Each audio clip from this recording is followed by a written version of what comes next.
नमस्कार प्यारे भाई और बहनों, आपको स्वतंत्रता दिवस की हार्दिक शुभकामनाएं। आज के इस वीडियो में हम RSCIT परीक्षा की तैयारी के लिए महत्वपूर्ण प्रश्न उत्तर लेकर आए हैं। 18 अगस्त 2024 को होने वाली RSCIT परीक्षा की तैयारी के लिए पार्ट 6 का हमारा ये वीडियो है। तो शुरू करते हैं आज के वीडियो को। हमारा प्रश्न नंबर 1 है, कंप्यूटर के किस भाग को सिस्टम यूनिट कहा जाता है? Monitor, keyboard, CPU, RAM and motherboard या फिर माउस। तो सिस्टम यूनिट जो है वो CPU, रैम और मदरबोर्ड को कहा जाता है। अगला हमारा प्रश्न नंबर 2 है, कंप्यूटर में ऑपरेटिंग सिस्टम का कार्य क्या होता है? डेटा को स्टोर करना, हार्डवेयर और सॉफ्टवेयर के बीच इंटरफेस प्रदान करना, कंप्यूटर को पावर प्रदान करना या फिर मॉनिटर स्क्रीन की चमक को समायोजित करना। तो इसमें सही उत्तर है बी, हार्डवेयर और सॉफ्टवेयर के बीच इंटरफेस प्रदान करना ऑपरेटिंग सिस्टम का कार्य है। अगला प्रश्न नंबर 3 है, निम्न में से किस विंडोज में स्टार्ट मेन्यू नहीं होता है? विंडोज XP, विंडोज 7, विंडोज 8 या फिर विंडोज 10। तो इसमें सही उत्तर है सी, विंडोज 8 के अंदर स्टार्ट मेन्यू नहीं होता है। अगला प्रश्न नंबर 4 है, MS वर्ड 2010 में किसी टैब को चुनने पर उससे संबंधित टूल्स उसी के नीचे वाली पट्टी में दिखाई देते हैं, उसे क्या कहा जाता है? Quick access tool bar, mini tool bar, status bar या फिर स्टैंडर्ड टूल बार। तो जब हम किसी टैब को सेलेक्ट करते हैं तो उससे संबंधित टूल्स उसी के नीचे वाली पट्टी में दिखाई देते हैं, जिसको स्टैंडर्ड टूल बार कहा जाता है। सबसे ऊपर वाली पट्टी टाइटल बार होती है, टाइटल बार के नीचे वाली पट्टी मेन्यू बार, जिसके अंदर मेन्यू और टैब होते हैं, और टैब के नीचे वाली पट्टी स्टैंडर्ड टूल बार होती है। अगला प्रश्न नंबर 5, निम्न में से कौन सा सर्च इंजन का प्रकार नहीं है? गूगल, आउटलुक, बिंग या फिर याहू। तो इसके अंदर सही उत्तर है बी, आउटलुक।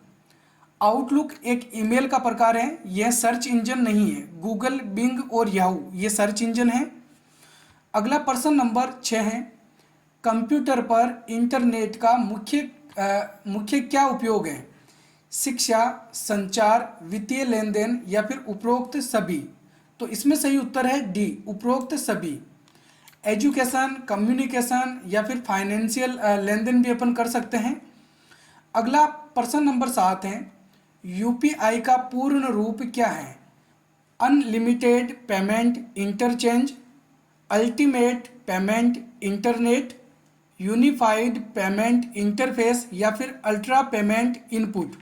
तो इसमें सही उत्तर है सी, यूनिफाइड पेमेंट इंटरफेस UPI की फुल फॉर्म होती है।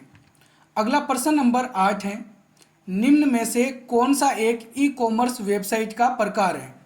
फ्लिपकार्ट, अमेजोन, फेसबुक या फिर option A and B both. तो इसमें सही उत्तर है डी, ऑप्शन ए और बी दोनों जो हैं वो ई कॉमर्स वेबसाइट के उदाहरण हैं। Flipkart, Amazon e commerce website होती है। ई कॉमर्स वेबसाइट ऐसी वेबसाइटें होती है जिसके द्वारा हम ऑनलाइन सामान खरीद या बेच सकते हैं। अगला प्रश्न नंबर 9 है, निम्न में से क्लाउड स्टोरेज का उदाहरण कौन सा है? Google drive, Microsoft one drive, drop box या फिर all of the above.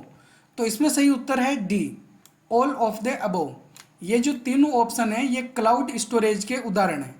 Cloud storage ऐसा स्टोरेज होता है जो ऑनलाइन होता है। Google drive, Microsoft one drive और ड्रॉप बॉक्स, इन पे हम ऑनलाइन अपनी कुछ फाइल फोल्डर्स सेव करके रख सकते हैं। अगला प्रश्न नंबर 10 है, राजस्थान जन आधार योजना में DBT का पूर्ण रूप क्या है? Direct benefit transfer, digital biometric transfer, database transfer या फिर डिजिटल बेस टेक्नोलॉजी। तो DBT का फुल फॉर्म है डायरेक्ट बेनिफिट ट्रांसफ़र। ठीक है। अगला प्रश्न नंबर 11 है, HDD और SSD में कौन ज़्यादा तेज़ी से डेटा एक्सेस करने में सक्षम है? HDD, SSD, both, HDD and SSD या फिर नॉन ऑफ द अबव। तो इसमें सही उत्तर होगा बी, SSD। एसएसडी जो है वो हार्ड डिस्क ड्राइव से ज़्यादा तेज़ी से डेटा एक्सेस कर सकती है।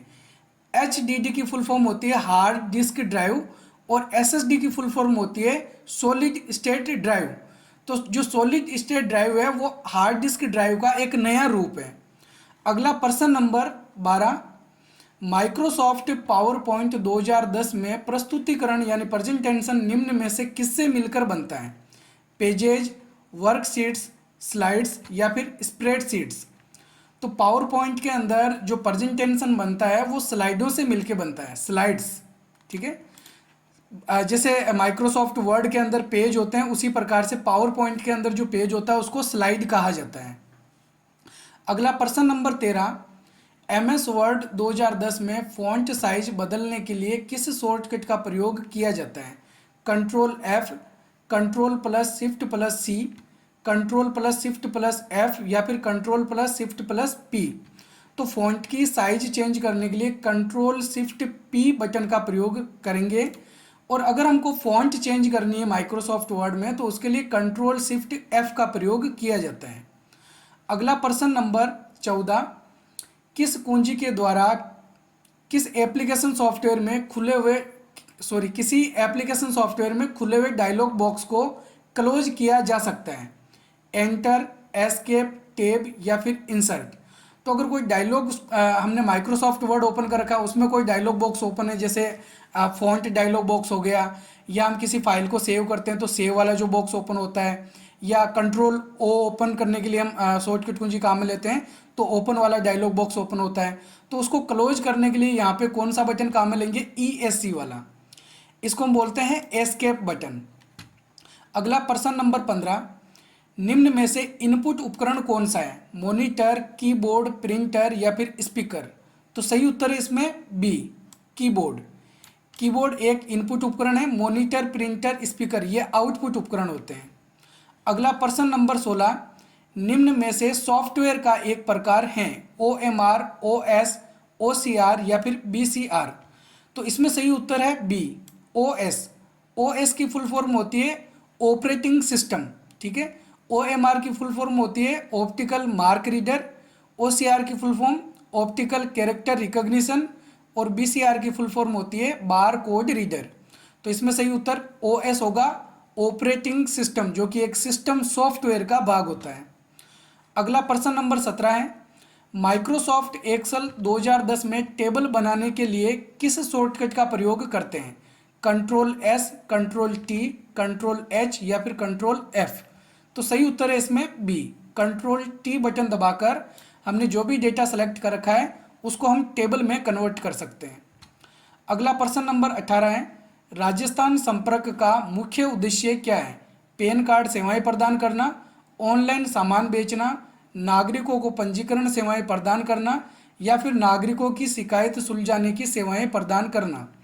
तो राजस्थान संपर्क पोर्टल जो है वो नागरिकों की शिकायत सुलझाने के लिए बनाया गया है। अगला प्रश्न नंबर 19 है, MS वर्ड 2010 में हाइपर लिंक लगाने के लिए किस शॉर्टकट का प्रयोग करते हैं? Control plus K, control plus Z, control plus Y या फिर कंट्रोल प्लस H। तो माइक्रोसॉफ्ट वर्ड में हाइपर लिंक करने के लिए हम कंट्रोल के साथ में K बटन का प्रयोग करते हैं। इसी के साथ ध्यान में रखना है कि जो हाइपर लिंक किए हुए शब्द होते हैं उनको ओपन करने के लिए हम कंट्रोल बटन दबाकर माउस से क्लिक करते हैं, यानी control plus click hyper link को ओपन करने के लिए, और हाइपर लिंक करने के लिए control plus K। Control Z का प्रयोग किस लिए करते हैं? अंडू करने के लिए, जो भी कार्य किया उसे बैक जाने के लिए, और कंट्रोल Y उनको वापस लाने के लिए। कंट्रोल Z से हम बैक गए हैं तो उनको वापस लाने के लिए कंट्रोल Y का प्रयोग करते हैं। इसके अलावा माइक्रोसॉफ्ट वर्ड में F4 कुंजी का प्रयोग भी किया जा सकता है, जो कि एक फंक्शन कुंजी होती है। और कंट्रोल H के द्वारा क्या करते हैं? रिप्लेस करते हैं। अगर हमको किसी शब्दों की जगह दूसरे शब्द रखने हैं, रिप्लेस करना हो, तो कंट्रोल H बटन का प्रयोग करते हैं। नेक्स्ट हमारा प्रश्न नंबर 20 है, कंप्यूटर को चालू करने के बाद डेस्कटॉप पर दिखाई देने वाली छोटी छोटी आकृतियाँ क्या कहलाती है?